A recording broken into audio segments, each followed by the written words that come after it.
$11,000. She was 26 anyway. She had limited value. America के Seattle में police की गाड़ी से कुचलकर मारी गई भारतीय छात्रा जानवी कुंडला के परिवार को 262 करोड़ रुपए का मुआवजा मिलेगा। दरअसल अमेरिका के सियाटल शहर में भारतीय छात्रा जानवी कुंडला की दर्दनाक मौत के मामले में प्रशासन ने एक बड़ा फैसला लिया है। सियाटल शहर प्रशासन ने जानवी के परिवार को मुआवजे के तौर पर $2.9 करोड़ यानी कि करीब 262 करोड़ रुपए देने का फैसला किया है। 23 वर्षीय जानवी की पिछले साल एक तेज रफ्तार पुलिस गश्ती वाहन की चपेट में आने से मौत हो गई थी, जिसके बाद भारत समेत पूरी दुनिया में भारी आक्रोश देखा गया था। तो लगभग 3 साल बाद 23 वर्षीय आंध्र प्रदेश की छात्रा जानवी कुंडला की मौत के बाद जब उन्हें सियाटल में पुलिस कार से टक्कर लगी और एक अधिकारी को उनकी मौत पर हंसते हुए कैमरे में कैद किया गया, तब वॉशिंगटन राज्य के सबसे बड़े शहर के अधिकारियों ने उनके परिवार को $29 मिलियन यानी लगभग 262 करोड़ का मुआवजा देने का फैसला किया है। हादसा कैसे हुआ था ये भी जान लीजिए। दरअसल हादसा 23 जनवरी 2023 को हुआ था। आंध्र प्रदेश की रहने वाली Janvi Kundla Northeastern University Seattle campus में मास्टर्स की डिग्री की पढ़ाई कर रही थी। वो सड़क पार कर रही थी जब पुलिस अधिकारी केविन डेव ने उन्हें टक्कर मार दी। रिपोर्ट्स के मुताबिक इलाके में गति सीमा 40 किलोमीटर प्रति घंटे यानी 25 mph थी। वहाँ केविन डेव अपनी गाड़ी 119 किलोमीटर प्रति घंटा के रफ्तार से चला रहे थे। बताया गया कि वो ड्रग ओवरडोज की एक कॉल पर जा रहे थे। जानवी की मौत के कुछ महीने बाद ही एक पुलिस यूनियन के वाइस प्रेसिडेंट की बॉडी कैम पर रिकॉर्डिंग सामने आई, जिसमें वो हंसते हुए कह रहे थे कि उसकी वैल्यू कम थी, बस $11,000 दे दो। $11,000. She was 26 anyway. She had limited value. ये बयान सिर्फ एक टिप्पणी नहीं थी, ये एक इंसान की जिंदगी की कीमत पर किया गया अमानवीय मजाक था। भारत से लेकर अमेरिका तक आक्रोश फूट पड़ा।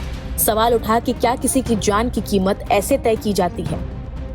गंभीर लापरवाही के बावजूद गाड़ी चलाने वाले अधिकारी केविन डेव पर कोई आपराधिक मुकदमा नहीं चलाया गया। किंग काउंटी के अभियोजकों का कहना था कि वो साबित नहीं कर पाए कि डेव ने जानबूझकर सुरक्षा की अनदेखी की थी। डेव को केवल लापरवाही से गाड़ी चलाने के लिए $5,000 यानी कि करीब 4 लाख रुपए का जुर्माना भरने का निर्देश दिया गया।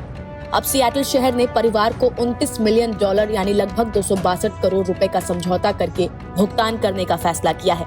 मुआवजा महत्वपूर्ण है, लेकिन असली सवाल ये बना हुआ है कि जिस अधिकारी ने उनकी मौत को इस तरह अमानवीय तरीके से देखा, क्या उसे कोई सच्ची सजा मिलेगी? डेव को केवल लापरवाही से गाड़ी चलाने के लिए $5,000 का जुर्माना भरने का निर्देश दिया गया और छोड़ दिया गया। क्या इतना काफी है? किसी की जान ले लेना, फिर उस पर हंसना और उसकी कीमत तय करना। लेकिन अमेरिका में ऐसा ही हुआ। ये समझौता फरवरी 2026 में घोषित हुआ, लेकिन एक दिल तोड़ने वाली मोड़ में जानवी के पिता पुलिस कांस्टेबल कंडुला श्रीकांत की 10 फरवरी को ही मौत हो गई। ठीक 2 दिन पहले जब ये समझौता सार्वजनिक हुआ, पिता कुंडला श्रीकांत बेटी की मौत के बाद से गहरे भावनात्मक तनाव में थे और लंबी छुट्टी पर चले गए थे। हाल ही में गुंतकल में हेड कांस्टेबल के रूप में पोस्टिंग मिली थी। वो चार्ज लेने जा रहे थे, तभी उन्हें दिल का दौरा पड़ा। आज कुंडला परिवार के पास करोड़ों का मुआवजा है, लेकिन ना बेटी है जो अमेरिका की डिग्री लेकर लौटेगी और ना ही पिता जो इतने लंबे इंतजार के बाद न्याय की झलक देख पाते। जानवी की मां ने साफ कहा कि पैसे से बेटी वापस नहीं आएगी। सियाटल की सिटी अटॉर्नी एरिका इवांस ने बुधवार को बयान जारी कर कहा कि जानवी की मौत दिल दहला देने वाली थी। उन्होंने कहा कि जानवी कुंडला का जीवन मायने रखता था। ये उनके परिवार, दोस्तों और हमारे समुदाय के लिए महत्वपूर्ण था।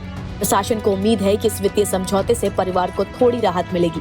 बताया गया है कि समझौते की राशि में $2 करोड़ का भुगतान शहर की बीमा कंपनी की ओर से किया जाएगा। $29 मिलियन एक बड़ी रकम है, लेकिन क्या ये उस भरोसे को बहाल कर पाएगी जो एक परिवार और एक समुदाय का टूटा है? और सबसे अहम सवाल तो ये है कि जिस अधिकारी ने एक मृत छात्रा की वैल्यू पर हंसते हुए टिप्पणी की, क्या उसे कभी ऐसी सजा मिलेगी जो ये संदेश दे सके कि कानून से ऊपर कोई नहीं है?